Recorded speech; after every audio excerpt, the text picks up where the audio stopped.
I think most people don't realize that for many, many years, Roswell was just not mentioned in the context of UFO research. Right. It's really in the 80s that it became an item of interest for people. Before then, there were lots of cases in 1947 that were more interesting to people, and there were all these rumors about crashed things, but you could never pin them down. You could never really, the witnesses never wanted to be mentioned, and so on. Roswell then emerged, and there was suddenly a lot of publicity about it, and it became a cause célèbre, if you allow me to slip into French. I have a problem with making Roswell such a prominent case, because then the whole in the discussion between about the phenomenon with skeptics, right. The skeptics will say, well, guys, give us one case. I mean, you have too many cases. Give us your best case, and we'll investigate it. And then the ufologists say, well, Roswell, and but in Roswell, we actually have nothing that a scientist can take back into his lab. We have testimony from apparently honest, people who are remembering something that happened many years right. ago. The testimony, when you look at the different books and the different studies, is very confusing and contradictory. The description of what, and again, there is no question that something fell from the sky in Roswell. No doubt, right? No doubt. There is no question something fell from the sky. There is no question that, item number 2, fact number 2, the army or the military came in and picked up every piece of it, and then they lied about what it was. I mean, those are 3 facts.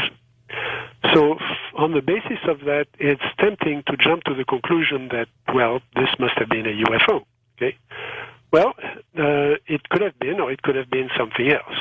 And when you put it in the context of everything else that was going on in the Roswell area at the time, remember this was the only base in the world that had atom bombs. This was also an area where a lot of research was going on, including medical research that has never really been documented very well.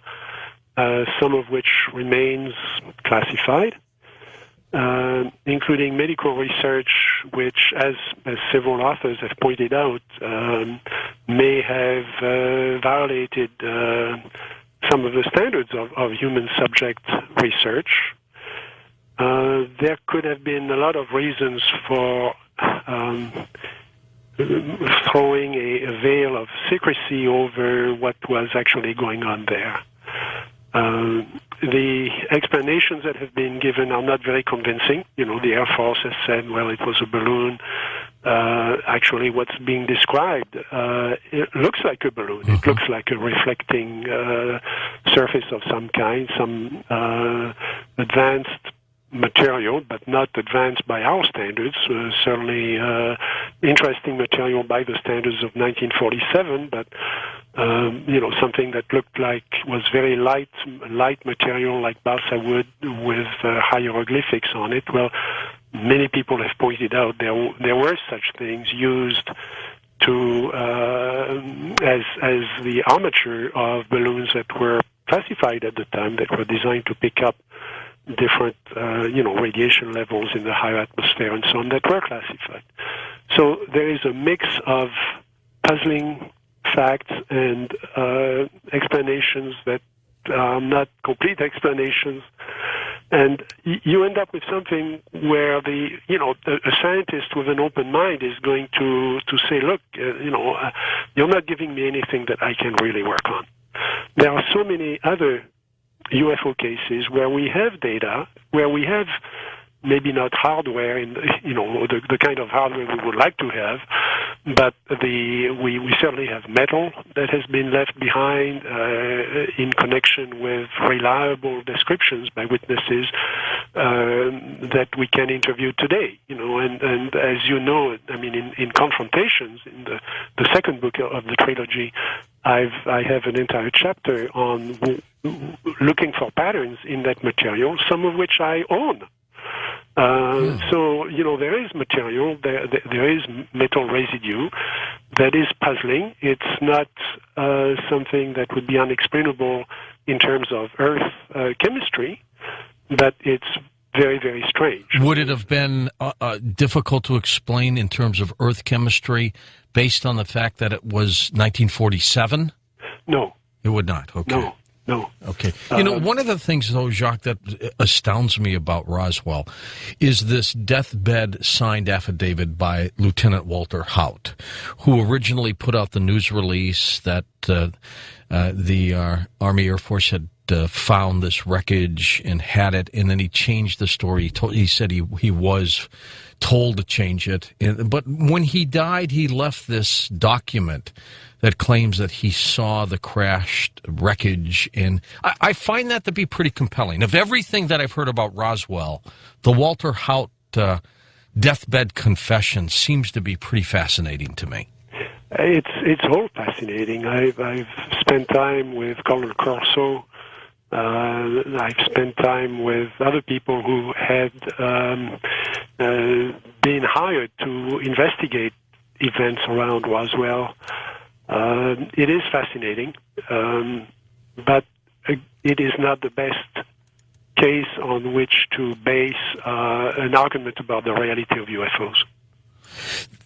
With Alien Contact Trilogy, in the 3 books, Dimensions, Confrontations, and Revelations, the Revelations seem to have changed. It went from, the first 2 they went from cases and historical records, to this one seemed to be darker, that there seemed to be some kind of danger involved in this field. Now, that's my impression. You wrote it. Your impression is correct. Actually, I stopped the writing twice. I gave up on the book twice because I was somewhat repelled by the material. And the material had to do, well, the first volume is Dimensions, and it's really an overview of the history of the phenomenon, putting it in historical perspective and bringing it to the present.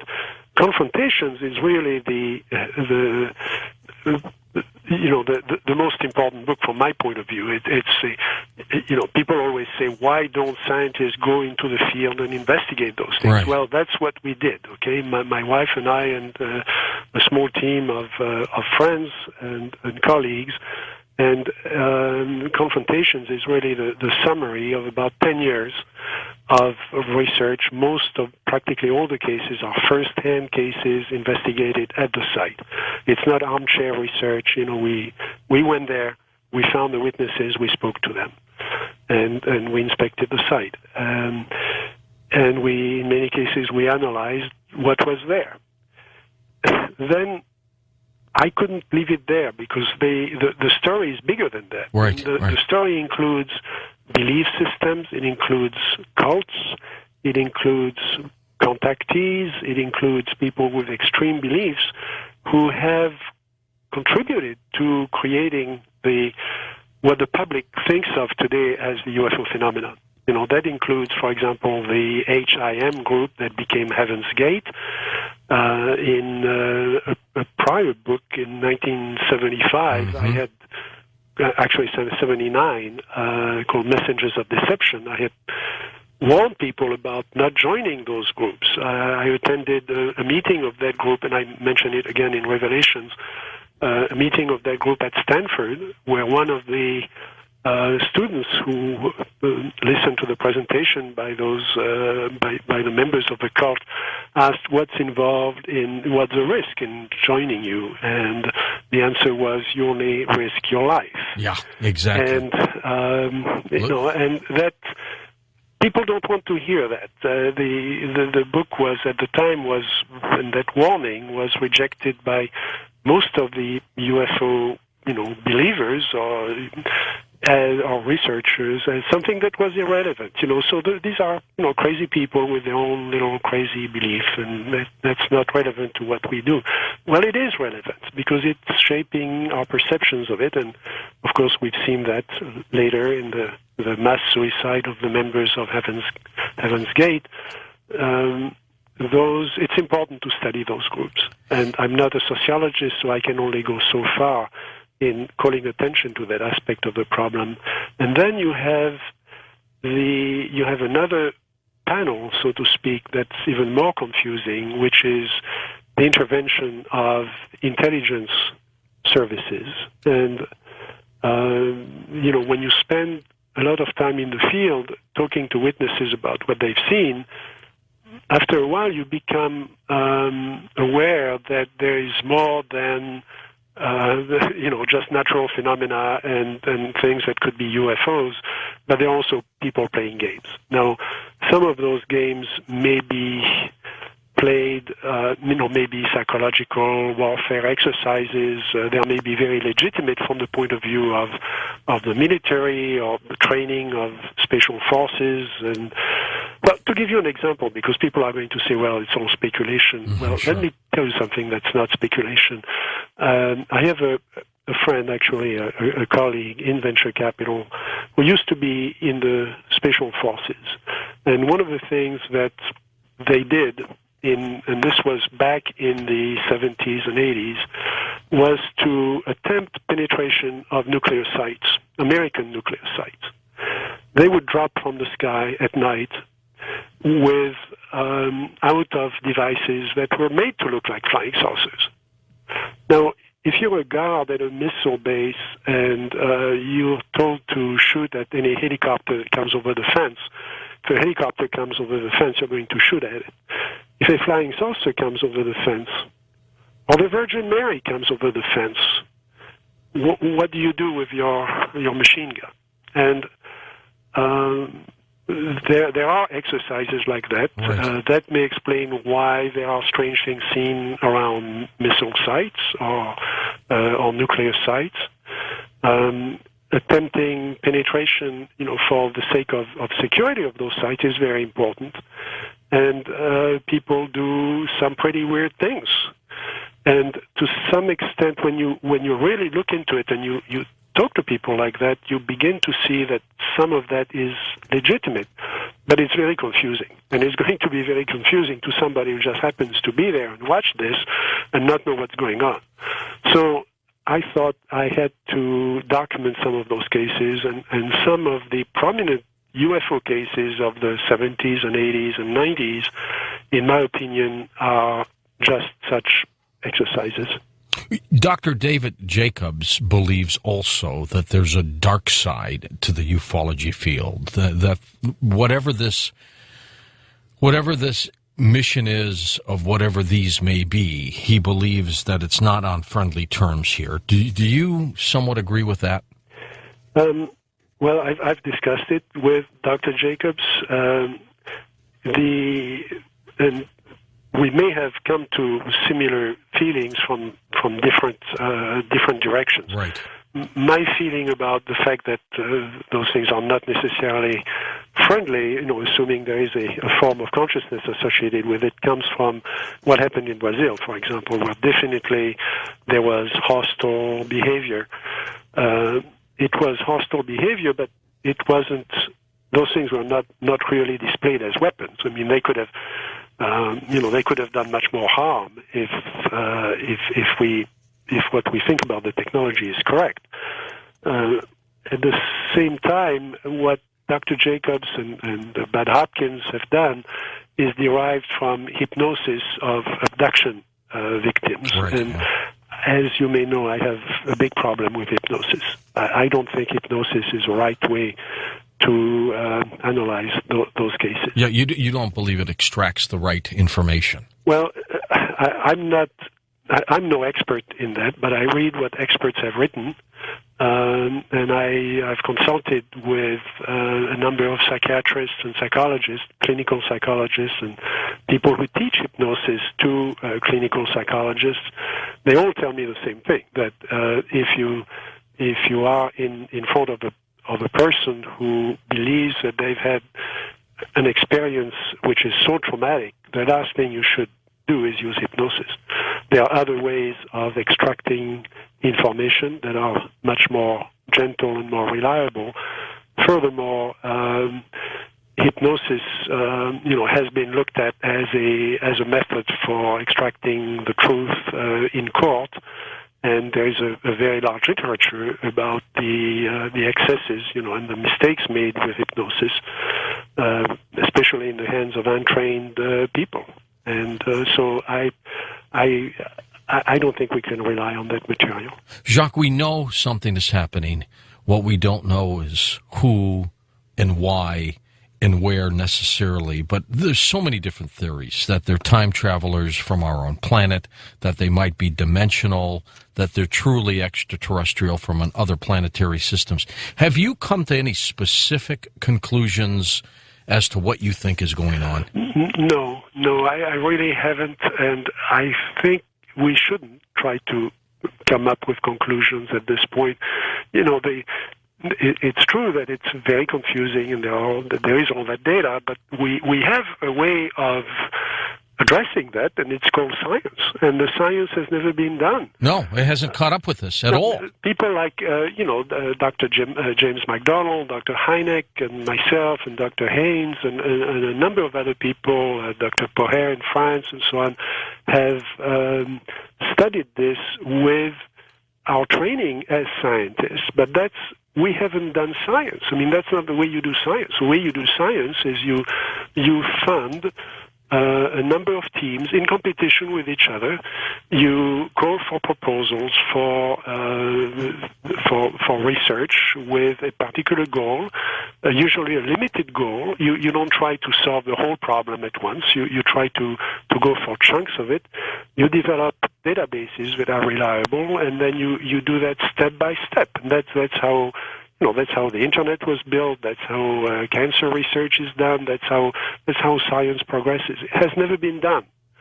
So how can we even hazard hypotheses? I mean, sure, we can speculate, certainly in science fiction, which is something I love. We've got lots of ideas on what those things could be, but that we have no way of backing up any of that. So it becomes a battle of beliefs.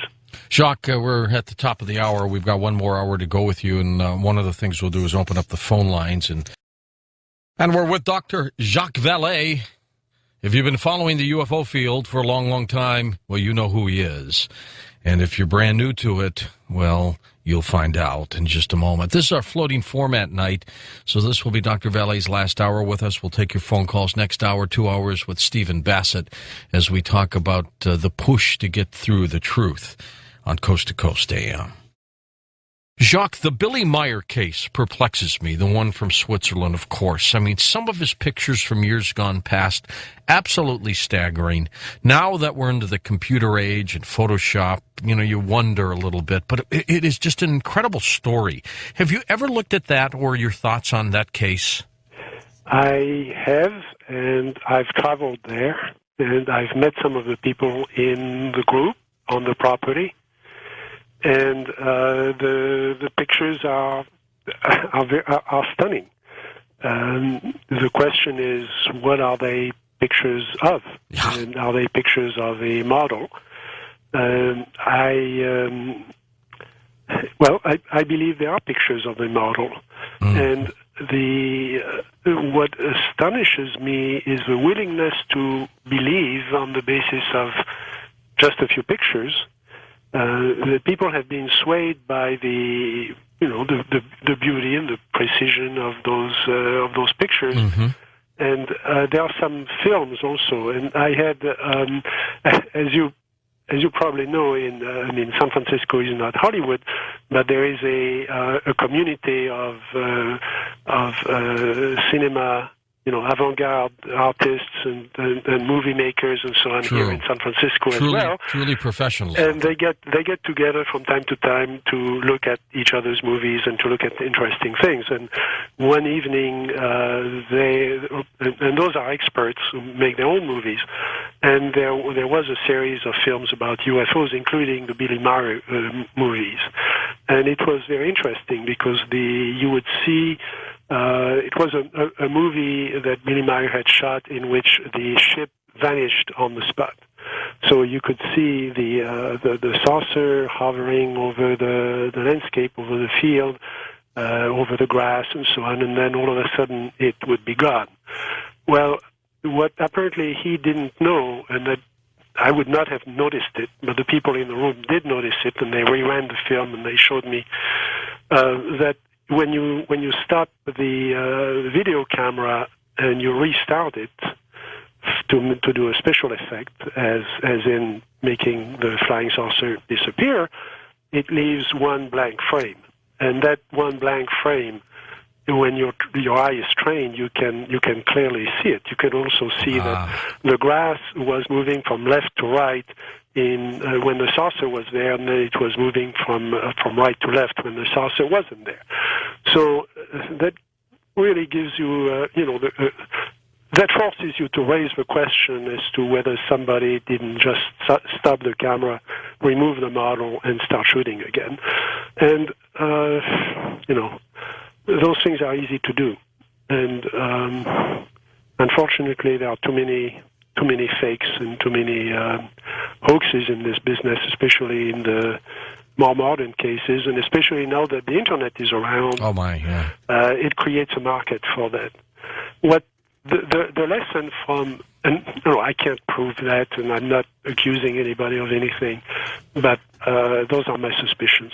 Okay, let's take some phone calls and continue chatting with you this hour. And by the way, what's the future hold for you? What's next? I continue to be very interested in this because it's my business. I mean, my business is to try to understand what technology can do, what science can do, and I really think the UFO phenomenon is an opportunity to do some good science. Again, I don't have the answer, but mainstream physics today is speculating about the nature of time, about the possibility of multiple universes, of parallel universes, and when I listen to what the UFO witnesses are telling me, they're not describing spacecraft. They are describing something that could literally come out of nowhere and disappear into nowhere. They're describing things that, for example, in one case that I'm studying carefully now, several witnesses, including policemen, were within a few meters, this was in France, of an object that came down as a light. That light came over a field. Out of that light, the only way I can say is that a craft precipitated out of it. That craft was apparently metallic. It made deep imprints in the field, and then after a few minutes, it rose again, went back into the light, and the light vanished on the spot. Well, this is not any kind of a spacecraft that that NASA is going to build, or Boeing or Lockheed today. Okay, this is weird stuff, and it's stuff that is very, very interesting. And here, again, the witnesses are absolutely unimpeachable. I've spoken to them several times. I've been to the site. We have imprints of the traces. This was a physical object. It was not a physical object all the time, and that is what really interests me. I mean, this is where I would love to enlist the help of a team of scientists to look at those cases. So you can say then, beyond a shadow of a doubt, that whatever is happening, it's truly extraordinary. Yes, and it's physical. My gosh. Let's go east of the Rockies. Chris, you're on Coast to Coast. Where are you calling from? Good evening, George. Yes, I'm calling from Long Island, New York, Great. Listening to you on WABC Thanks, AM. Chris. Sure thing. Dr. Valet. Yes, sir. Good evening, sir. There was a book of yours that I was really fond of, The Invisible College, and in your conclusion to that book, you suggested that what we were seeing in the UFO phenomena was a control system and a reinforcement system that was conditioning human consciousness, and you went as far as to suggest that it was shifting the human learning curve toward a new cosmic behavior. Do you still subscribe to that view? Well, that view is derived from analyzing the pattern of cases over the years and over several decades. It behaves as a schedule of reinforcement, as a learning system, essentially, and as a control system. Now, that doesn't mean that it is controlling us. It could be that we're controlling ourselves, or it may be that that's just the way the mechanism works. Just like in ecology, if you will, you could say, Mother Earth is punishing us by having volcano eruptions and tornadoes, but you could also say that it's a natural mechanism that's creating those things, and that there is no consciousness having actually the intent to do this. And it's the same thing with this phenomenon. I think the question is very much open. So in answer to your question, yes, I still believe that it's behaving, that the best way to analyze it over the years is as a pattern of waves that resembles a control system, and that we're adapting to that control system, and that's the interesting question then is, can that be tested? And I was proposing this as one of a hypothesis that could be scientifically tested. There must be ways of finding out, when you're inside a control system, finding out whether it's open or closed. The late Dr. J. Allen Hynek, at this point, if he were alive today, I know you respected him greatly, Jacques, what would he be saying about what we know today? Would his views have changed at all over the years? Dr. Hynek was a man with many levels.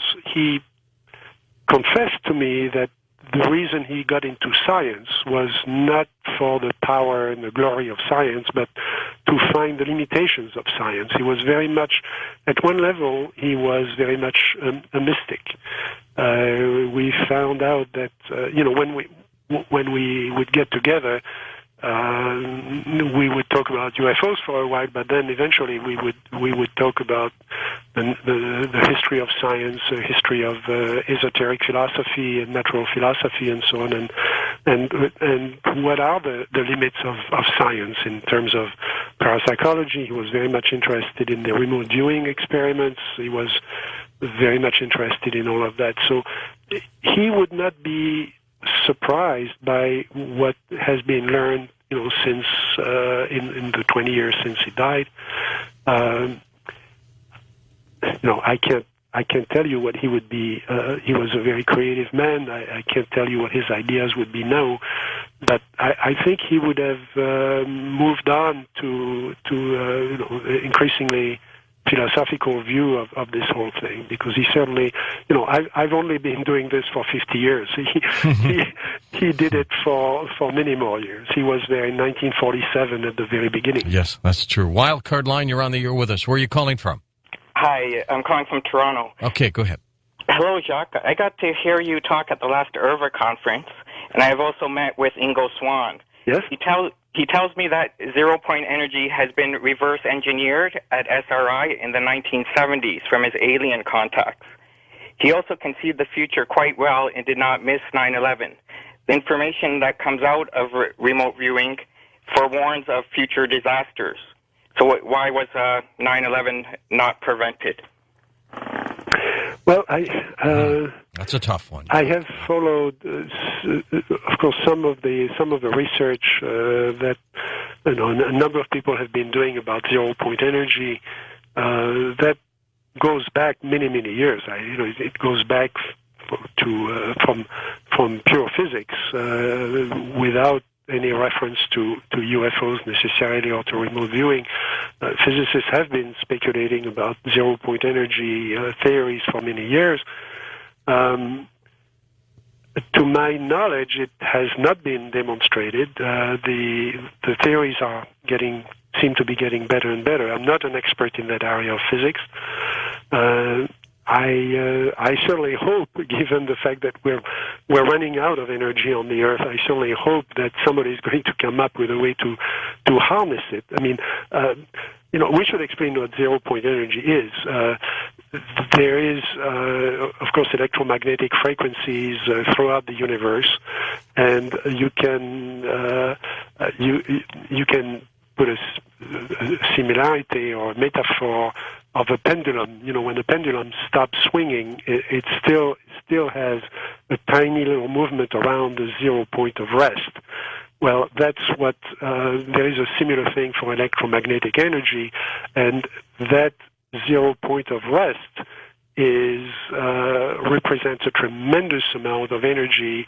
When the current theories about electromagnetic radiation predicts that an enormous amount of energy would be stored in certainly if you could tap the energy of the universe. However, the question is how can you extract it, and actually how do you put numbers behind the coefficients, the parameters in the theory, and is that really something that it's ever going to be practical, or is it just a theoretical curiosity?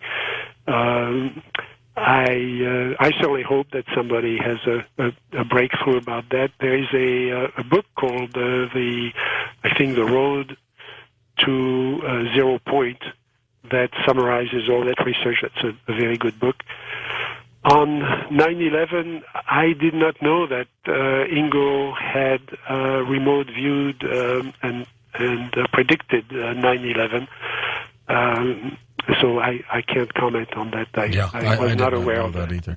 Okay, let's go to our west of the Rockies line. Jonathan, you're on Coast to Coast. Hi there. Hello, how you doing? Well, Jonathan from Los Angeles. Hello, George and Dr. Valet.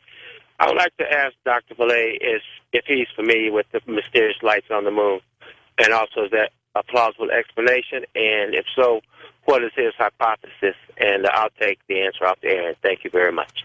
Yes, sir. Well, lights have been noticed on the moon for many, many years. Of course, going back to the 18th and 19th century, as soon as people had telescopes that were good enough, the number of observers, both amateurs and professionals, spent many, many nights watching the moon, mapping the moon, which is a fairly easy thing to do. And they noticed strange lights.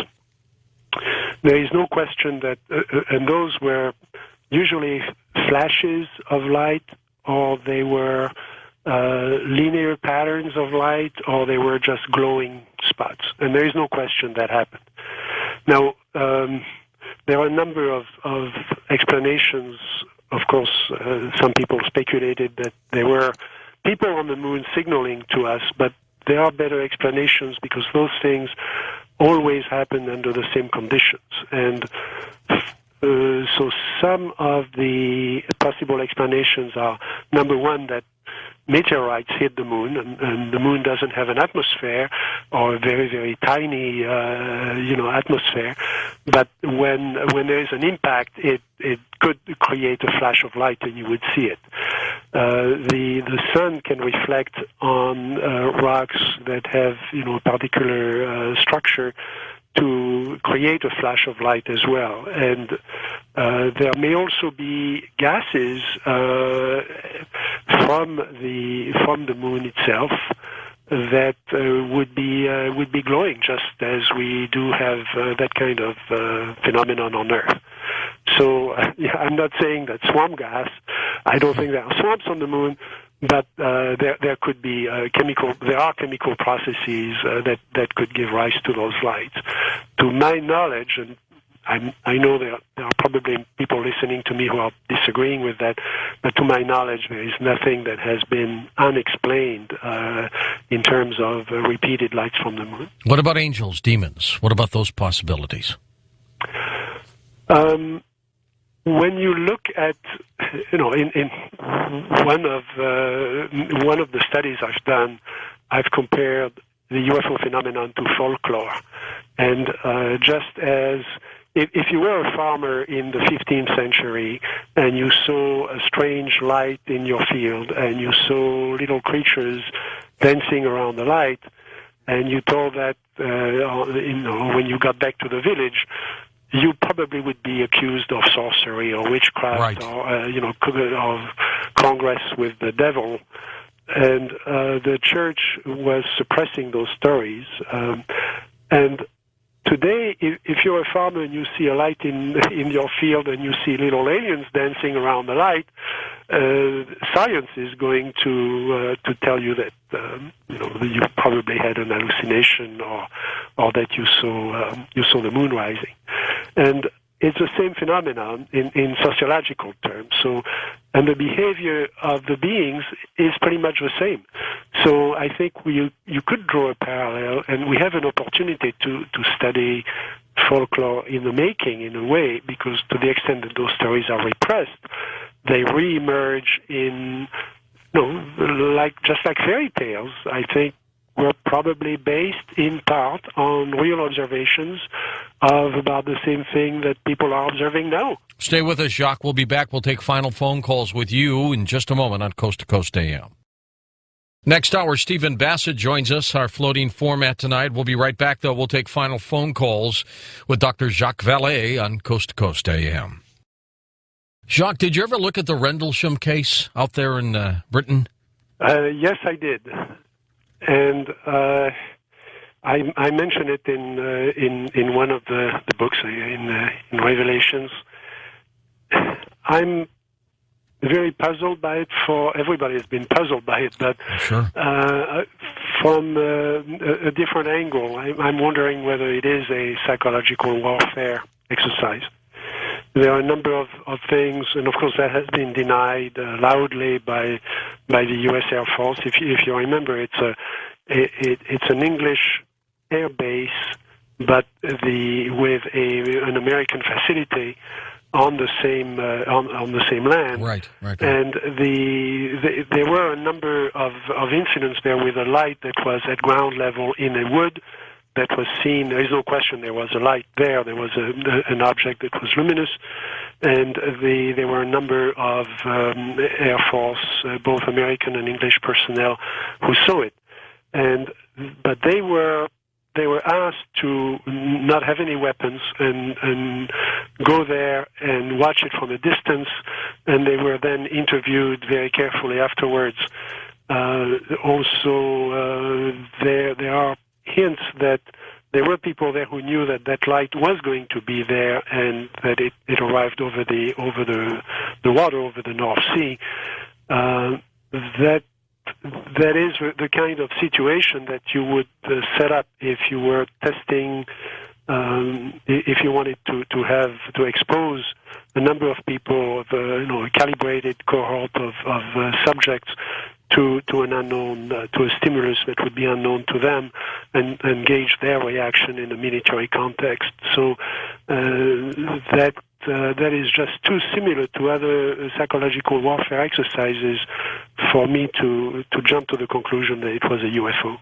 Okay, back to the phones we go. Let's go east of the Rockies. You're on with Jacques Vallée on Coast to Coast. Hi there. Good morning, George. Hey.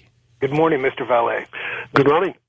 I'm fascinated by the incident in South America, and I understand that the intelligence commander committed suicide. Yes. And there were photos taken. Colonel Rolando Lima. I was wondering if the government gave you access to those photos. And I know you were interrupted by the break, and if you could go into a little more detail. And thank you very much, sir. I haven't. There is a part of the story that I have not written about. After we were briefed by the colonel about what they saw, and we spent about an hour looking at the report, and the report was day by day, hour by hour, minute by minute description of trajectories of objects and descriptions of objects that came out of the Amazon and objects that flew over, that dropped from the sky, and we also, as I mentioned, interviewed a doctor who had treated about 40 people who had very peculiar symptoms after being exposed to the light of those objects. Well, after that, some of the military people took us aside, invited us to their home, and they were obviously extremely frustrated by the whole situation and the way they had been treated and the way the reports had been essentially covered up. And they had preserved, even though they no longer had access to those reports, they had preserved some of the pictures they had taken. And these people were serious. For example, they had, one of the things they had done is they had changed the pattern for the airlines over the entire area of the mouth of the Amazon, so that they changed the landing patterns for Belém and the approach pattern for Belém and Manaus for a period of 3 months. So there was nothing flying over that area. There were no aircraft, no balloons, no human craft flying over that area. So if there was something in the sky, it was a UFO. And they took pictures. And we had a chance to see some of those pictures. They included objects that were flying at night over the canopy and illuminating the canopy of the forest and underneath. There was no question that this had been real. Now, if you go to Brazil now and you go to the major cities and the major universities and you ask doctors and you ask military people whether this happened, they'll say, "Oh yeah, those folks in the fields and in those peasants, they see all kinds of things, and they relate it to their spiritual beliefs in spirits and so on, and don't pay attention to that." Well, that's a reaction of big city folks, big city scientists. Who've never taken the trouble to go there. When you go there and you speak to the people who were there in 1977, and again, these were Air Force intelligence officers, and you spend a couple of days with them, you get it, that this was very real. We also spoke to fishermen. It was very simple. We went to the beach, and you have the boats are there on the sand, and the fishermen are working with their nets. And we went up to them and we said, "Do you guys remember what happened around here in '77?" And they said, "Oh yes, we do, because we couldn't fish anymore." They fish at night. For one thing, it's very, very hot, as you may imagine, in the basin of the Amazon during the day. They fish at night. They could not go out at night, and one of the reasons the population went back to the mainland is that they were starving. So something happened there, and it was very big, and the whole story is still, to a large extent unknown. What's so fascinating, Jacques, is no matter what conclusions we draw from any of these, it's truly outstanding whatever is going on. Now, if we had to, I think of a reason, not necessarily who or where, but what about the why? Why is this happening? I can't begin to speculate about this. We haven't done the science. Nobody has really looked at it on a global basis systematically. We've started to do that, and there are a number of groups that are working towards that. There are a number of scientists who are certainly willing to spend time on it. As you may know, there is a new project in France now that is staffed to look at new cases and also working on statistics on the old cases. That's the kind of thing that should be done, and there should be an exchange of data. Also, I do believe that the U.S. government has lots of data I don't know whether they have hardware. Some of my friends are convinced that there is hardware. They do, yeah. There is certainly material. I have, as I mentioned, I have strange metal. I've reported on that in confrontations. There are a number of samples around that can be tested. The government has a lot of data that it has not made available to scientists, and by now, isn't it about time that material be made available? Have you ever tested any of the material that you have? Yes. And what? Well, essentially, what I found was two different classes of things. One class is very light, silvery metal, very often aluminum allied with other things. Again, nothing that would be unknown to an earth chemist. Dr. Sturrock at Stanford has analyzed some samples of magnesium that appeared under very, very strange conditions, again in Brazil, and they looked for isotopes, unusual isotope ratios. To my knowledge, again, this is not something that would be extraterrestrial by its nature. The other type of material is simply looks like slag, and it has been reported in several cases. I have samples of a case like that in Council Bluffs, where an object was seen by 11 people. The police was on the site there was a large deposit of melted metal. The police were there. They took pictures of the metal glowing in melted state. This was at night in a park in Council Bluffs. That has never been explained. There was no way of getting that mass of molten metal there at that time. There was an object in the sky that is similar to other cases we have. The material was tested, and it was essentially indistinguishable from slag. First-time caller line. Dennis, you're on the air with us. Hi there. Hi, hello, George, Dr. Valet. Great honor to be calling into the show.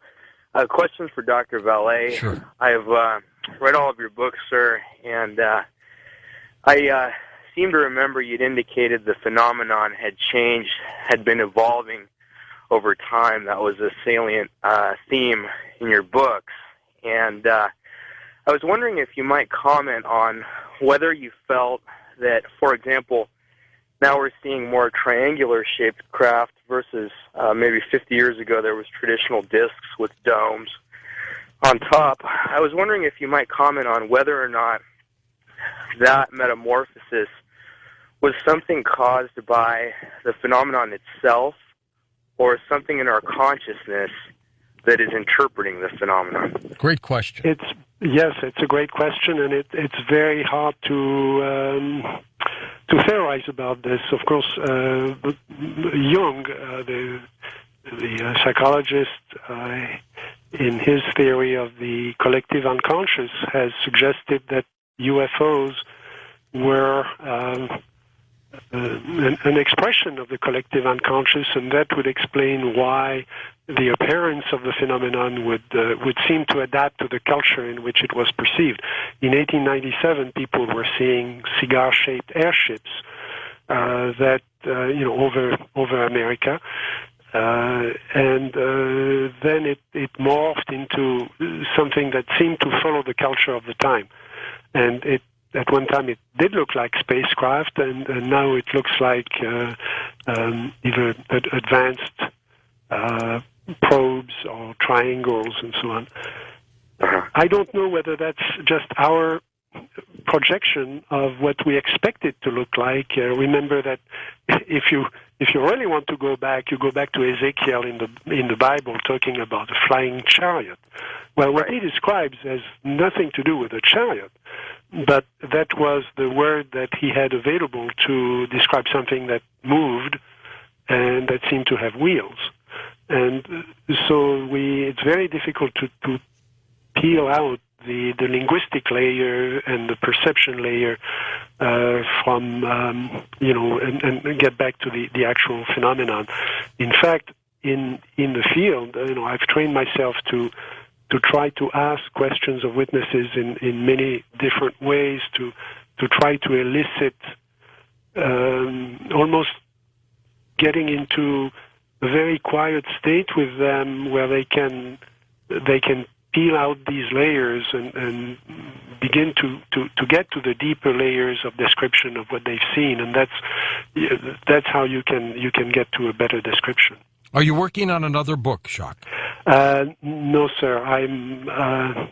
I think I'm done from now. I've written a novel that was published in France last year, and I'm making it available in English through Amazon now. It's called Stratagem. And, you can say things in fiction that you can't say as a scientist in nonfiction. So I'm having fun with that, but I don't plan to write anything more on the subject. All right, and what's the name of it again? Stratagem. Stratagem. Okay, how do you spell that? Stratagem. Stratagem. The stratagem is the ruse of war. Okay, very good. West of the Rockies, you're on with Jacques Vallée. Hi there. Yes, hi there. Good evening, Mr. Nouri. Dr. Vallée, your name and your books were household words and objects as I was growing up, so this is quite a delight. Thank you. And you're welcome. And my question, this is, I'm going to try to frame it as succinctly as I can. It's an intriguing postulation that is not my own, but it has to do with experiencers' descriptions of the large eyes, the absence of mouths, and the bright lights. And someone, at a time that I just absolutely cannot give you a source for this, I just don't remember, mentioned the comparison to the birthing styles. Before we had Lamaze and Bradley and soft lights, in other words, the bright light of perhaps an approaching craft being the surgical light, the attendants, the doctor, the nurses with masks, which would prevent their mouths from showing, which would translate to the absence of mouth, and the large eyes. In other words, in later memory as an adult, perhaps, a confusion, a memory without proper comprehension. Have you ever heard of this? And I would be fascinated to get your take on it. Yes, I have heard of that. It's possible that one thing we do know about UFOs, and I think everybody agrees, that it's a close encounter is a traumatic experience. Yes. So the question is, can we trust the witnesses? When the witnesses give us a description, are they describing what was actually there, or are they describing an impression that was implanted in their mind, or something that psychologically they regressed to spontaneously under the terror or under the pressure or the trauma of being close to that object. So there are people who are open-minded skeptics who say, look, if these people have been exposed to, for example, a very powerful electromagnetic field of some sort, maybe even a natural one, that could have caused them to have hallucinations, and under those hallucinations, that would be they might regress to to a childhood memory, or they might regress to a screen memory, and they might see something like that. So yes, I've seen, and it's a very interesting parallel. Yes. Also, the description of the short grays almost look like fetuses. That's fascinating. I hadn't thought of that. And there are many similarities like that would be a delight for a psychiatrist. Also, for example, when you talk to people who describe being inside a UFO, you quickly come to the realization that the inside is bigger than the outside. Well, the one, of course, object that we know in our experience where the inside is bigger than the outside is a womb. And, the experience of abduction has many similarities with the experience of birth. But it's also, a similarity with the experience of some initiation rituals, some out-of-body experiences. So I think we would have to take all of that together, and I'm certainly not trained, you would need anthropologists, you'd need people trained in mythology, people trained in psychiatry, to put all that together and to really map it into the body of data that the abductees are giving us. Jacques, we're out of time, but I want to thank you, and of course, you are invited here, my friend, anytime you want, okay? Thank you very much, and, thanks for the people who called. They've been very patient and, great questions. Jacques Vallée, the study of UFOs. You've got to include Dr. Jacques Vallée. I'll be back in a moment. Floating format tonight. Stephen Bassett comes in as we continue to talk about the government imposing this embargo of truth on UFOs.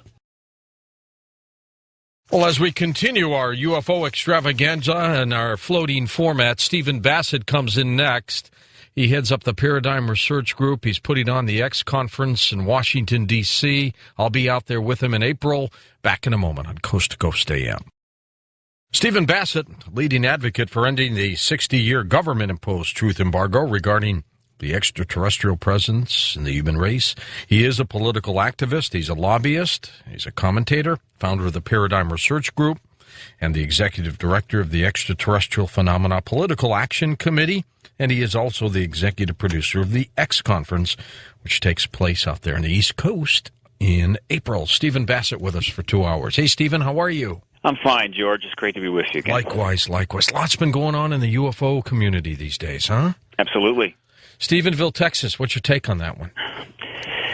Well, you discussed it a little bit earlier today, and I know you've had people on the show previously talking about it.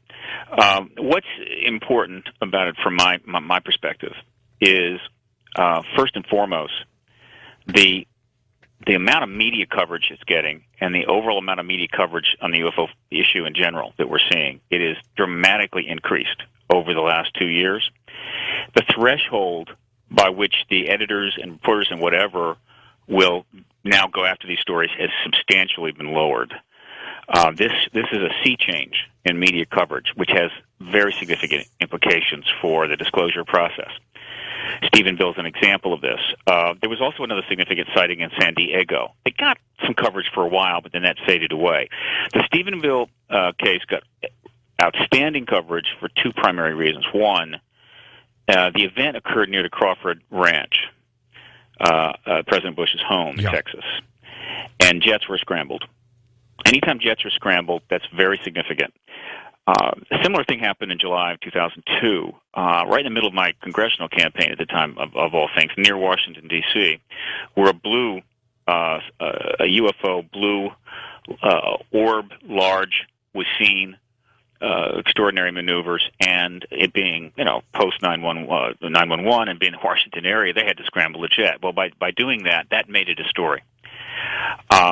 The second thing that's important about the Stephenville sighting is, once again, it's very revealing. The government's sort of Pavlovian reaction, very defensive, denied that any jets were up there. Deny, isn't it? And then when they realized, wait a minute, it's impossible to not know F-16 when it flies over, or several of them. And there's a lot of people that saw it, and this isn't going to hold up. And so after a while, they reversed and said, yes, there were training jets there. What that means is they scrambled jets to go after this thing, which obviously they had to do because it was near the Crawford White House. So that was revealing. And then the third thing that's very significant about it is that the reporter that did the primary coverage of this for their local paper, the Empire Tribune, and did great stuff. I mean, wrote wonderful articles, front page stuff, which helped to generate enormous publicity for Stephenville and what have you, left the paper just recently, and that was significant. So he sort of had in this sighting an encapsulation of the whole last 60 years, right? In one thing, right, all in a big ball. So it's very educational to pick it apart. But George, I'll tell you, the one thing that distresses me the most, and something maybe somebody has not said on your show before. Look, I was raised in a military family, and I consider myself a pretty good citizen, and I I'm not a raving nationalist, but I mean, I have great feelings for the United States. I have feelings for my country. It's an amazing place. It's allowed me to do a lot of wonderful things. And one of the reasons we are that way is because we have a military that's been extraordinarily loyal and patriotic, and we've just had no difficulties with it with respect to supporting the Constitution and maintaining our way of life. And the abuse that the military has taken at the hands of politicians, and particularly because of policies emanating out of what I call the secret empire, has been awful. And so when you have the military having to make these kinds of confabulations, saying, oh, no, we didn't have jets out there, and then having, oh, yes, we had jets out there, and then putting poor Colonel Haynes in front of the press in 1997 at the Pentagon, stating, okay, now look, it's the Mogul balloon thing, and the test dummies were dropped, and the film of that actually shows the press saying, but Colonel, those test dummies, weren't they dropped much later in the 50s? And he says, well, yes, but there's time compression, and people get confused. As if you saw an alien body, you're going to forget what year you saw that. This is embarrassing to the military. It's demeaning. It's degrading. It puts them in a terrible position. It undermines trust in the military and the part of the people. It's just one more reason why this truth embargo is simply no longer viable, no longer acceptable, and has to end. Well, Stephen, you have especially been pounding away at this for years. I mean, I remember when I first started talking to you in '97 out of the place in St. Louis, KTRS, our affiliate there. You've been pushing this disclosure for well over 10 years now. You've devoted your life to it. Well, I devoted the rest of it, the rest of my life to it. What's left, yeah. Yeah, whatever there is left. But, George, I was on your show before I ever did Coast to Coast, right, in St. Louis. I mean, you were supportive That's true. This work, that's true. And you were looking ahead already to the political aspects of this and to the fact that it's going to take more than science to get this thing moved forward. And here we are 11 years later, and it's not there. I think Art's producers heard you on my show because they were listening to me, unbeknownst to me at the time, and they heard you. Very possible. Yeah, very possible. And of course, Art, a major figure in the information flow that has helped the disclosure process and movement in general to grow. All right, he allowed it in. You've obviously kept it going. It's not all there is, but it is extremely critical. This is going to require a political resolution. A lot of science was done. It was done as well as it could be with no money, since the government didn't provide any, the schools didn't provide any, the foundations didn't provide any. You had all these citizen scientists out there kind of doing the best they could, and they did pretty well, all things considered.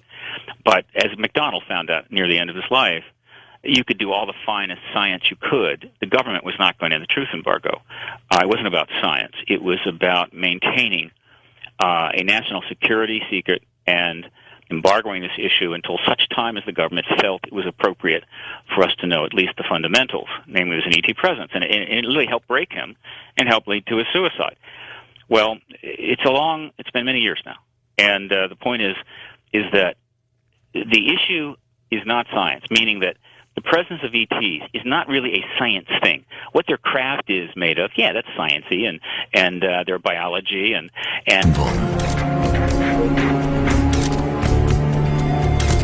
Einige behaupten sogar, von den Lichtern verwundet worden zu sein.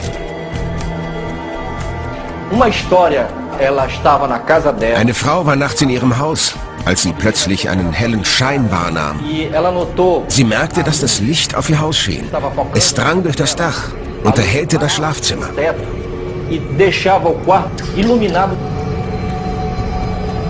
Die Frau erzählt, dass ihre Arme und Beine gelähmt waren. Tags darauf bemerkte sie etwas Seltsames auf ihrer Brust. Ihre Brust wies Male auf, als hätte jemand mehrmals hintereinander mit einer Nadel in diesen Bereich gestochen.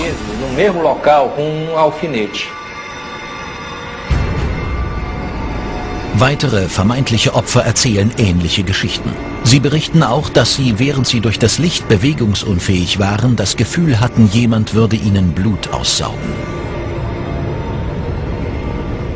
Der Reporter Carlos Mendes sieht die Lichter niemals mit eigenen Augen. Er weiß nicht, was er mit den bizarren Geschichten anfangen soll, merkt jedoch, dass die Panik echt ist. Ich sah, dass diese einfachen Menschen große Angst hatten. Das zeigte mir, dass etwas sehr Schlimmes im Gange war. Während der nächsten 2 Monate nimmt die Zahl der Sichtungen zu und die Insel erzittert in panischer Angst. Über 80 Menschen berichten, die intensiven Lichtstrahlen hätten sie anvisiert.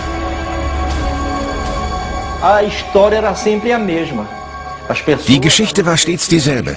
Die Lichter kamen aus dem All, sogen sich an den Leuten fest, lähmten sie und verletzten sie dann.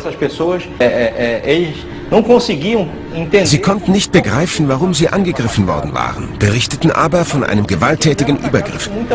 Ich versuchte zu verstehen, warum das geschah und ob die Lichter den Menschen tatsächlich erschienen waren.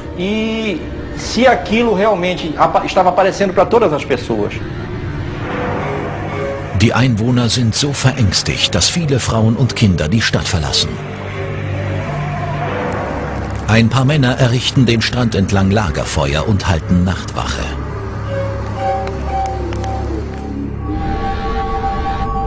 Andere schließen sich aus Angst vor Übergriffen in ihren Häusern ein. Ich sah den Menschen die Furcht und panische Angst an und die Bitte, ihnen zu helfen.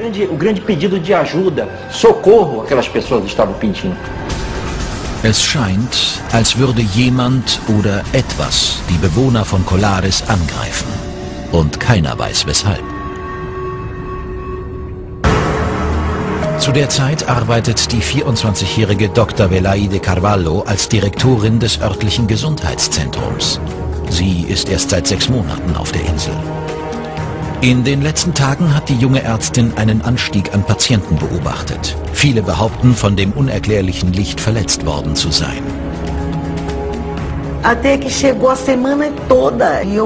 Kontinuierlich kamen Leute und ich war irritiert, weil ich dachte, es würde eskalieren. Ich hielt es für eine Massenhalluzination. Die Fälle häuften sich, doch ich blieb skeptisch. Ich dachte, alle wären aus irgendeinem Grund verrückt geworden. Die Symptome, die die Ärztin sieht, sind alle gleich. Die Patienten weisen immer auf etwas, das wie Strahlungsverbrennungen und ungewöhnliche Einstichmale aussieht. Der Arzt Daniel Rebiso Giese hat die Ereignisse auf Colares untersucht. Die Male waren in der Regel auf Höhe des Brustkorbs, Schultern, Brust. In einigen Fällen am Oberschenkel, am Bein. Für gewöhnlich handelte es sich um kleine Verbrennungen. Sie waren nicht großflächig, maximal 15 cm im Durchmesser. Dr. Velaide entdeckte kleine warzenartige Erhebungen, die aussahen wie 2 kleine Einstichstellen im Bereich der Wunde.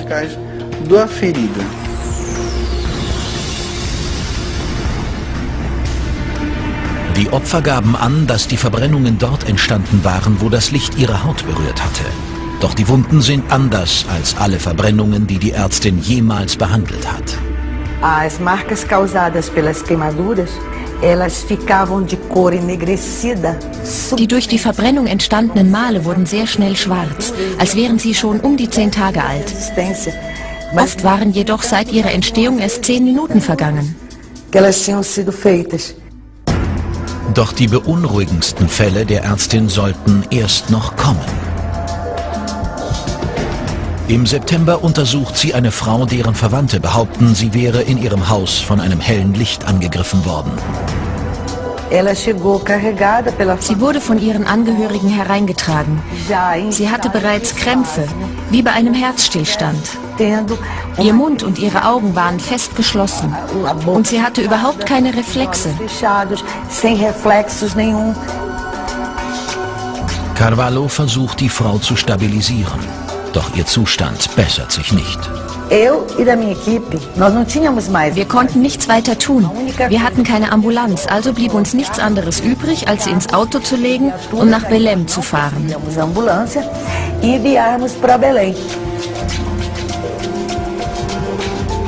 Carvalho wartet auf Neuigkeiten über den Zustand der Frau. 5 Tage später wird ein weiterer ernster Fall in ihre Klinik gebracht. Eine Frau, die Augenzeugen zufolge von einem starken Lichtstrahl getroffen wurde, als sie in ihrem Hof stand. Sie kam in einem derart erstarrten Zustand im Streifenwagen an, dass man sie nicht ins Auto setzen konnte, sondern auf die Rückbank legen musste. Ihre Beine standen heraus, weil man sie nicht abwinkeln konnte. Carvalho schickt diese Patientin ebenfalls in die größere Stadt. Kurz darauf meldet sich das Regionalkrankenhaus in Belém wegen ihrer Patientinnen bei der Ärztin. Beide sind tot. Ich hatte darum gebeten, die Todesursache festzustellen, weil dies von öffentlichem Interesse war. Die Todesursache wurde als unbekannt aufgeführt.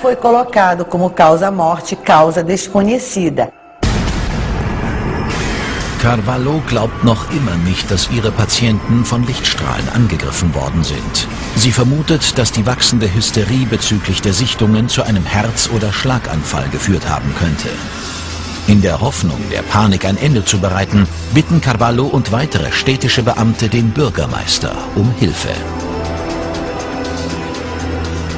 Im September tritt der Bürgermeister in Kontakt mit dem Stützpunkt der regionalen brasilianischen Luftstreitkräfte COMMENT. Daraufhin erhält Hauptmann Uirangue Holanda von COMMENT die Order, eine Gruppe von Luftwaffenoffizieren zu leiten, die die seltsamen Vorkommnisse auf der Insel untersuchen soll. Laut Reporter Carlos Mendes, der die Vorkommnisse auf Colares erforscht, ist Holandas Truppe möglicherweise entsandt worden, weil das Gebiet wiederholt Schauplatz von Guerilla-Übergriffen seitens kommunistischer Rebellen gewesen ist. Der Reporter ist der Ansicht, dass die Luftwaffe annimmt, die Lichter würden durch den Einsatz von Waffen im Dschungel hervorgerufen und dass Holanda den Auftrag erhält, die Rebellen aufzuspüren. Ich bin der Ansicht, die Militärs sollten auf Colares in erster Linie untersuchen, ob es subversive Aktivitäten seitens kommunistischer Agenten gab. Die Operation erhält jedoch einen seltsamen Namen. Hauptmann Hollandas Mission heißt Operation Untertasse. Schnell stellt er eine Mannschaft zusammen. Der damals 37-jährige Zivilist Piñón Frias ist als Pilot mit dabei. Es gab den Verdacht, dass es sich um eine Art Apparatur handelte, die den brasilianischen Luftraum verletzte. Wir wussten nicht, aus welchem Land sie stammte, doch irgendetwas verletzte die Lufthoheit. Die Luftwaffe war verpflichtet zu prüfen, was das war. Anfang September trifft Hollandas Truppe, bestehend aus Militärs, Ingenieuren und Wissenschaftlern, in Colares ein. Die Männer errichten Lager und stellen Teleskope und Kameras an den nahegelegenen Stränden auf. Ihre Unternehmungen finden unter den Augen der Inselbewohner statt, in der Hoffnung, die Angst zu vertreiben, die die Insel erfasst hat. Als wir auf Colares ankamen, herrschte in der Stadt völlige Panik. Die Bevölkerung schlief nicht mehr vor lauter Angst. Trotz unserer Bemühungen konnten wir sie nicht beruhigen, besonders nicht die älteren Einwohner, von denen einige schon von den Lichtstrahlen getroffen worden waren. Gleich nach dem Eintreffen auf der Insel versucht die Mannschaft der Operation Untertasse, so viele Informationen wie möglich zu sammeln. Hauptmann Hollanda begibt sich umgehend zu Dr. Carvalho. Als erstes machten mir die Leute von der Luftwaffe, als ich sie um 6 Uhr morgens empfing, den Vorschlag, ich solle der Gemeinde von nun an sagen, dass es sich bei allen Fällen von betroffenen Menschen um Massenhysterie handle.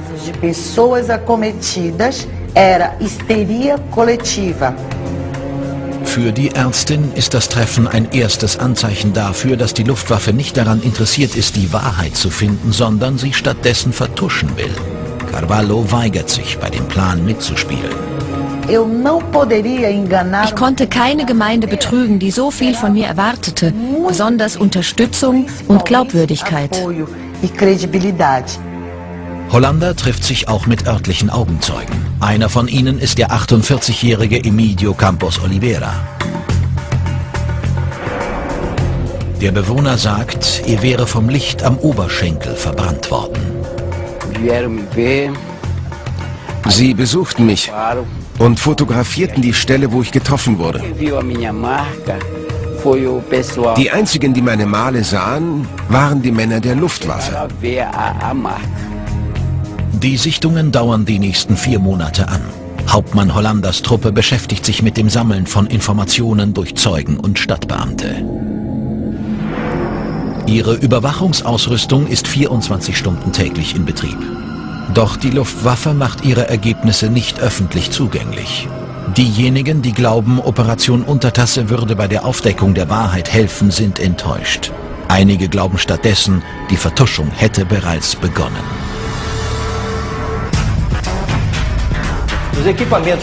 Das Militär kam ohne Waffen nach Colares. Sie waren lediglich mit einer Menge Kameras bewaffnet. Über 4 Monate hinweg fertigen Hollander und seine Truppe Fotos und Skizzen an.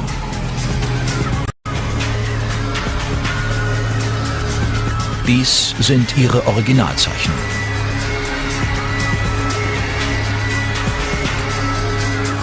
Sie führen auch Interviews mit den Bewohnern, inklusive Dr. Velaide Carvalho. Sie hat schon Dutzende Patienten behandelt, die behaupten, angegriffen worden zu sein. Anfangs stand die Ärztin deren Geschichten noch skeptisch gegenüber, doch bald darauf sieht sie selbst ein UFO. Es ist gegen 18 Uhr und Carvalho kehrt von ihrer Schicht im örtlichen medizinischen Zentrum zurück nach Hause, als sie sieht, wie eine Frau in Ohnmacht fällt.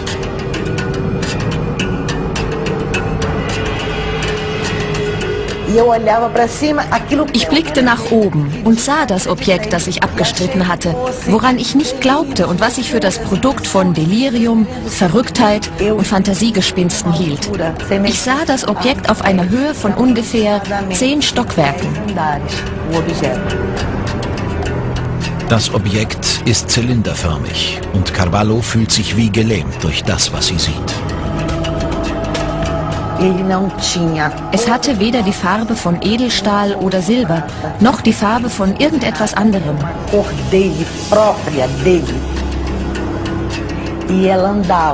Es hatte eine ganz eigene Farbe und machte elliptische Bewegungen. Es war direkt über meinem Kopf, vollführte eine Ellipse und kam wieder zurück. Laut Augenzeugenberichten empfängt die Luftwaffe genau zu diesem Zeitpunkt ein Signal auf einem Radar, das die Männer an einem naheliegenden Strand aufgestellt haben. Als die Truppe herbeieilt, um ihre Teleskope und Kameras scharf zu stellen, verschwindet das Objekt. Es drehte zur Bucht ab und verschwand in Richtung Meer. Hollander und seine Mannschaft führen ihre Observationen auf Colares fort. Sie sammeln über 500 Fotos und 15 Stunden Filmmaterial. Was sie zu sehen bekommen, erscheint ihnen wie helle Lichter am Himmel.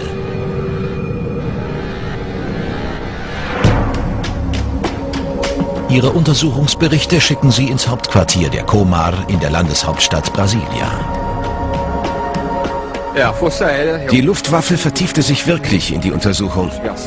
Sie musste den Menschen, die diese Begegnungen hatten, irgendeine Antwort geben. Ich bin mir sicher, dass sie überrascht war, als die Soldaten der Luftwaffe selbst begannen, eigene Begegnungen und Erfahrungen zu haben.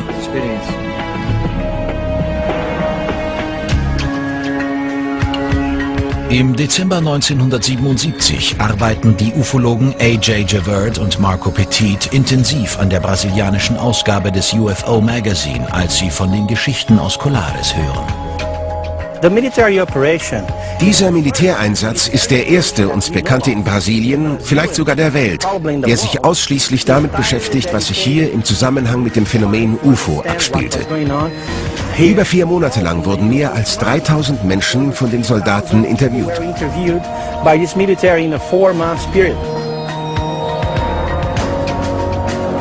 Im selben Monat erhält Hauptmann Hollander die Order, alles Material zu übergeben und zu COMMENT zurückzukehren.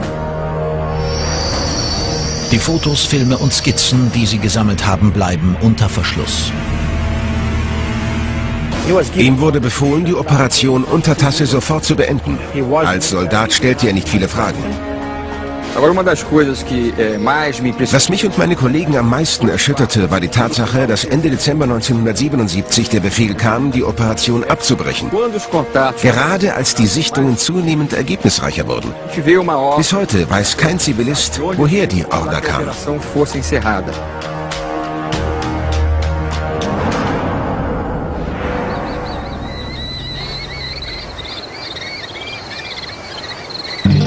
In den folgenden Monaten werden Berichte über seltsame Sichtungen und absonderliche Attacken seltener.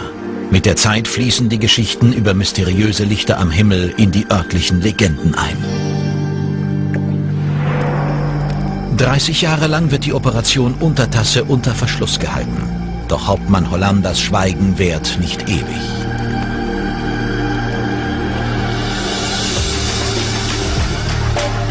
(1997) entschließt er sich zu einem auf Video aufgenommenen Treffen mit A.J. Javert und Marco Petit in der Nähe von Rio de Janeiro. In diesem wenig bekannten Video gibt der Hauptmann einen aufregenden Bericht über die Geschehnisse auf der Insel. Dieses Schiff startete mit einer starken Explosion. Gleich einem Donnerschlag. Und gleißendem Licht in Richtung Atmosphäre. Es verschwand mit unglaublicher Geschwindigkeit zwischen den Sternen.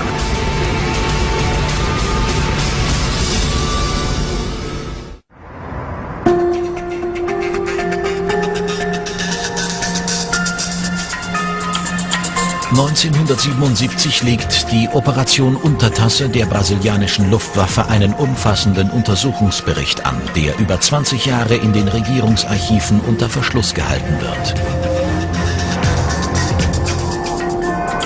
Die Akten enthalten schätzungsweise 500 Fotos und 3000 Interviews mit Augenzeugen, die behaupten, von hellen Lichtern am Himmel über der Amazonasinsel Colares angegriffen worden zu sein.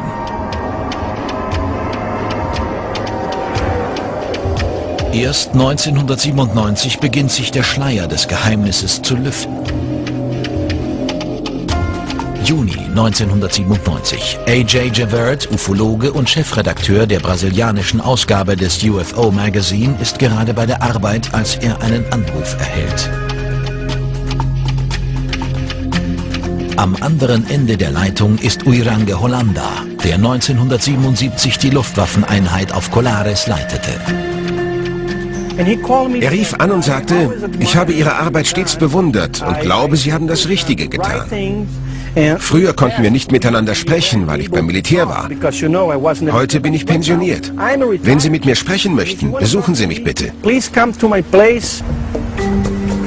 Kurz darauf machen sich Javert und sein Mitherausgeber Marco Petit auf den Weg zu Hollanda.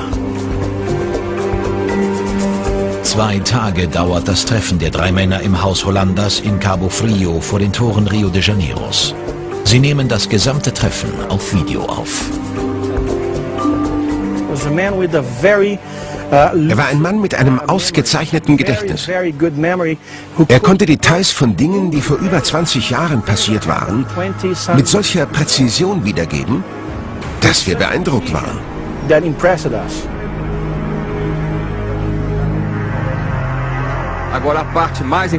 Am wichtigsten war zweifellos seine Beschreibung der Begegnungen mit diesen Objekten.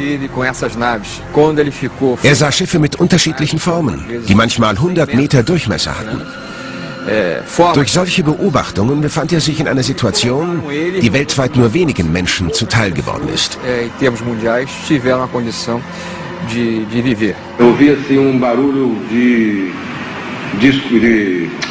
Wir konnten ein Geräusch, ähnlich einer Klimaanlage, hören. Eine Art dumpfen Laut.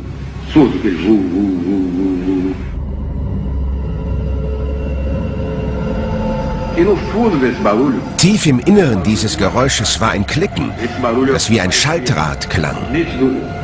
Das Geräusch, das vom Schiff kam, war sehr klar.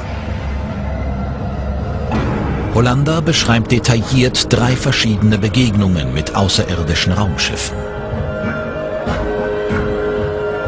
Dies sind die Bilder, die er zur Erläuterung seiner ersten Begegnung machte. Er erzählte den Forschern, dass seine zweite Begegnung an einem Abend stattfand, als er mit seiner Truppe am Strand stand. Das Licht kam nahe heran und blieb oben stehen. Es war sehr weit oben, hielt jedoch an und umkreiste uns sogar. Danach flog es in Richtung Osten davon. Dann erzählt Hollander von seiner letzten und erschütterndsten Begegnung.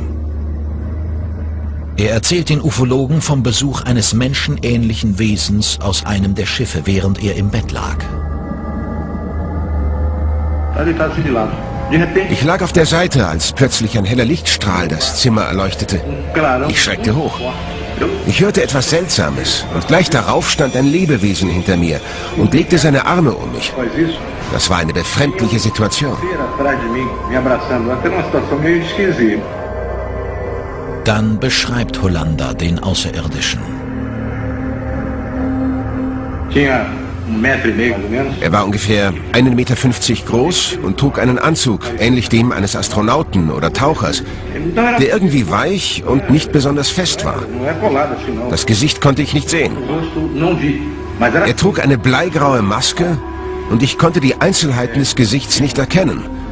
Ich sah keine Augen, keine Konturen. Hollander erzählte den Forschern auch, dass der Außerirdische mit ihm sprach. Ich hatte große Angst. Das Wesen hinter mir umarmte und drückte mich. Es sprach in mein Ohr auf Portugiesisch. Und das klang wie die metallische Stimme eines Computers.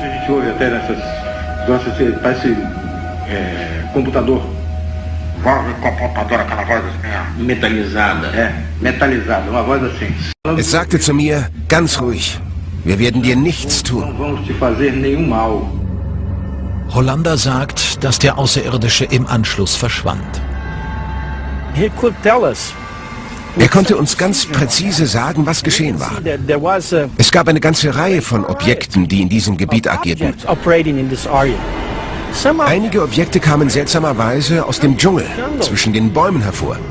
Andere kamen vom Himmel und ein paar aus dem Wasser. Es war ganz erstaunlich.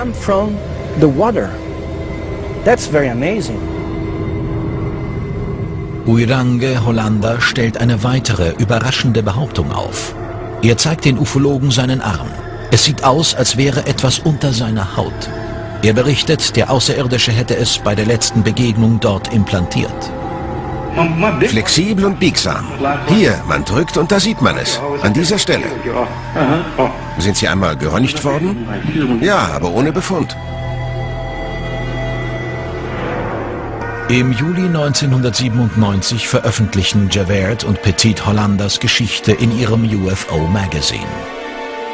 Doch diejenigen, die hoffen, dass diese aufsehenerregende Enthüllung zu einer zweiten Untersuchung führt, werden enttäuscht. Stattdessen beginnt ein neues Kapitel im Mysterium um Polaris. Am 2. Oktober 1997 stirbt Uirange Hollander. Die offizielle Todesursache lautet Ersticken. Es stellt sich jedoch die Frage, ob der Tod ein Unfall, Selbstmord oder gar Mord war. Laut seiner Kollegen hatte Hollander mit psychischen Erkrankungen zu kämpfen und hatte bereits zuvor versucht, sich umzubringen. Doch andere, die den Hauptmann kannten, verneinen einen Selbstmord.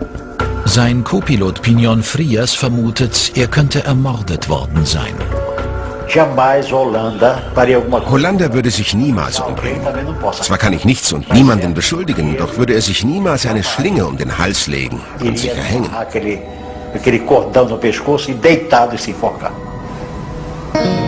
A.J. Javert ist nicht Frias Meinung. Er hat sich das Leben genommen. Er war depressiv und hat diese Entscheidung getroffen. Doch der Mann hat uns die wichtige Botschaft hinterlassen, dass wir Besucher haben und dass die brasilianische Luftwaffe, sprich die brasilianische Regierung, davon weiß. Im März 2004 beschließen A.J. Javert und Marco Petit etwas zu unternehmen. 6 Jahre nach dem Tod Uirange Hollanders verlangen sie im Rahmen der von ihnen ins Leben gerufenen Kampagne UFO Freedom of Information Now Zugang zum geheimen Colares Report. Als UFO-Forscher und brasilianischer Staatsbürger bin ich der Ansicht, dass die Art von Information, über die wir hier sprechen, nicht auf Militärakten und Militärkommandos beschränkt sein sollte. Sie muss allen bekannt sein.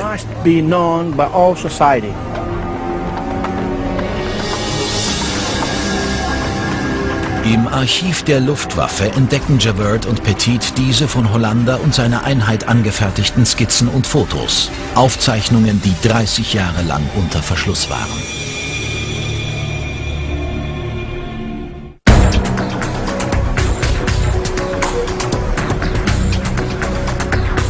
Am 20. Mai 2005 treffen die Ufologen A.J. Javert und Marco Petit mit einer Handvoll weiterer Ufologen im Hauptquartier der brasilianischen Luftwaffe ein. Sie untersuchen geheime Dokumente, zu deren Herausgabe sie die Regierung gedrängt hatten. Diese Akten enthalten Informationen bezüglich der Militäruntersuchung namens Operation Untertasse von 1977. Javert und Petit nehmen an, dass die Aufzeichnungen Daten über die UFO-Begebenheiten auf der Insel Colares enthalten.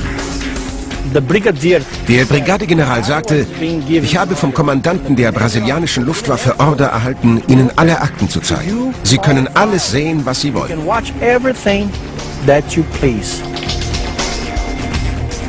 Aber tatsächlich behaupten die beiden, es wäre ihnen nicht erlaubt gewesen, alle Dokumente über die Vorkommnisse einzusehen.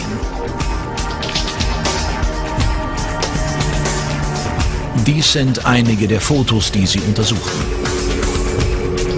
Von den über 2000 Seiten Text, 500 Fotos und über 15 Stunden Filmmaterial wird ihnen lediglich gestattet, 110 Fotos und 200 Dokumente einzusehen. Das Material ist sowohl erhellend als auch verwirrend.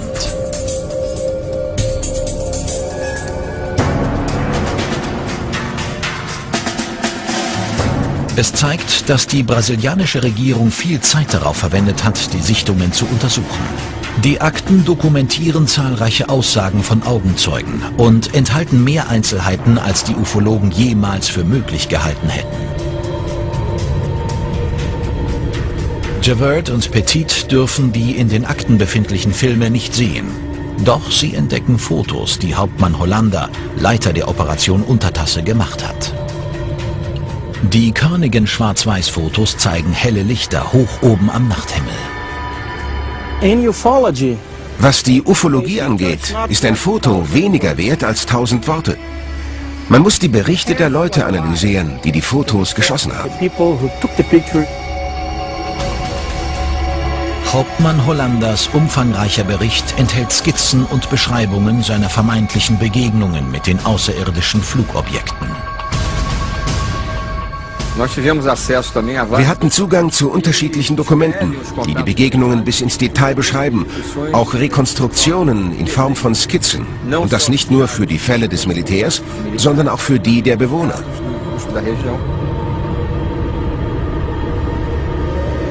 Die Dokumente beschreiben verschiedene Begegnungen mit den mysteriösen Lichtern. Die UFOs konnten sich den Menschen nähern. Sie konnten kleiner oder größer werden und irgendwie stärker leuchten. Der Bericht schließt mit der Beschreibung der Brand- und Einstichwunden, die angeblich von den Lichtern verursacht wurden. Sie liefern aber keinen Beweis dafür, dass ein Zusammenhang besteht. Die Unterlagen lassen dies ebenso unbeantwortet wie viele andere Fragen.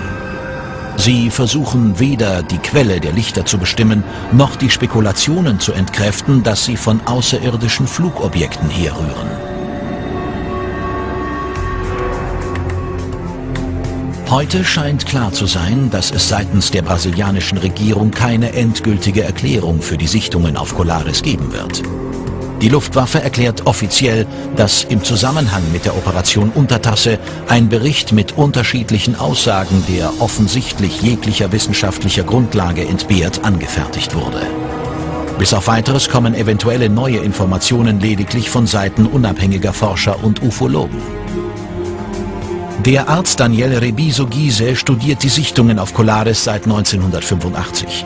Seine Untersuchungen begannen damit, dass er versuchte, andere mögliche Erklärungen für die Brandmale der Opfer zu finden. Es bestand der Verdacht, dass es ein Tier gewesen sein könnte, vielleicht eine Fledermaus. Diese Theorie wurde entkräftet, denn wenn Vampirfledermäuse zubeißen, hinterlassen sie O-förmige Male. Es sind Bisse, die stark bluten, und in diesem Fall blutete nichts. Rebiso-Gysi hat auch die Theorie, die Sichtungen auf Colares könnten durch eine Massenhalluzination ausgelöst worden sein, untersucht. Man dachte, es könnte Massenhysterie und Selbstverstümmelung gewesen sein. Menschen, die sich selbst kratzen und verletzen. Doch so ist es nicht gewesen. Rebiso-Gysis Untersuchung ergab, dass die Wunden nicht selbst zugefügt worden waren. Es sieht aus, als hätte eine ganz intensive Strahlung das Nervensystem lahmgelegt. Das Licht muss etwas herausgesogen haben. Rebiso-Gysi forschte auch nach möglichen Lichtquellen, die es auf der Insel gab.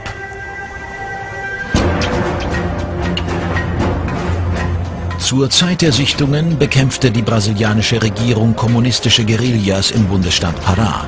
Dazu gehört auch Colares. Man hegte den Verdacht, dass es sich um eine Waffe handeln könnte. Heimliche Manöver der Guerilla, die sich bestimmter Apparaturen bedienen würde, um die Bevölkerung zu verscheuchen und Waffen, Munition und Kriegslieferungen nach Pará zu schaffen. Trotz der Berichte über Guerilla-Aktivitäten liefert die Regierung weder eine Bestätigung noch eine Verneinung. Der Reporter Carlos Mendes, der sich mit den Geschehnissen auf Colares befasst hat, hat keinerlei Erklärung für die seltsamen Lichter, die die Insulaner beschrieben. Aber er meint, dass die Abgeschiedenheit von Colares und der Aberglaube ihrer Bewohner eine Rolle dabei gespielt haben könnten, die Geschichten über UFO-Sichtungen am Leben zu erhalten. Die Menschen waren geschockt und verängstigt. Und die Bewohner von Colares haben stets mit Legenden und Volkstum gelebt. Das ist typisch für den Amazonas. Das Mysterium existiert noch heute. Was flog hoch am Himmel über Colares? Und warum glaubten die Menschen, sie wären von Lichtstrahlen angegriffen worden? Ich glaube, sie entnahmen biologisches Material, vielleicht Blut, um Impfstoffe herzustellen. Eine Art Schutz für ihren eigenen Körper, ihre eigene Zivilisation.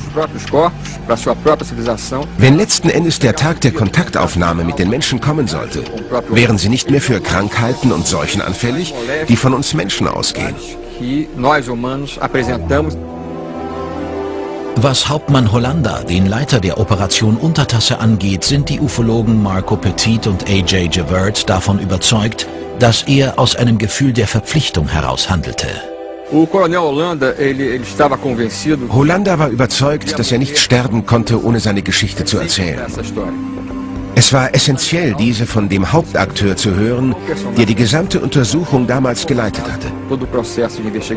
Er dachte sich, er könnte morgen schon tot sein und würde dann die Wahrheit mit ins Grab nehmen. Offensichtlich wollte er nicht, dass das geschieht. Er hinterließ uns eine äußerst wichtige Nachricht, die lautet: Wir haben Besucher.